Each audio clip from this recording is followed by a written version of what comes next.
Omubiri gw'omulangira Dr. Paulo Kyabaggu Wanda abadde nannyini kampuni ya Bukoola Chemicals gukomezeddwa mu ggwanga. Dr. Kyabaggu yafiira mu ggwanga lya Buyindi yali agenze okujjanjaba obulwadde bwa sukaali, obulwadde buludde nga bumutawaanya. Abenga n'emikono nga bakulembeddwa mulekwa Peter Kyabaggu babadde okukwasibwa omubiri gw'omuntu waabwe.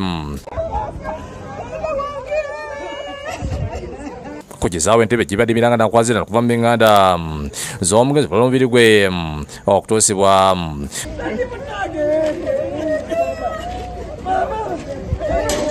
Ne bwe yali ku kitanda ekyo n'aweereza ne ku message bagamba ono ye omulwadde bagamba ali mu ICU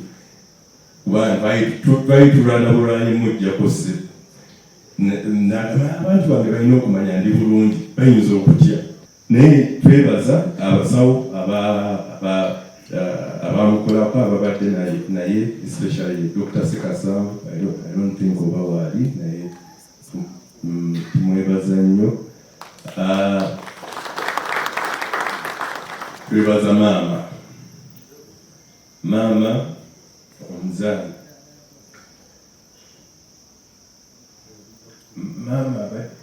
maama abadde naye obudde bwonna. Download the app on App Store or Google Play Store now. Vision Digital Experience, the future of media.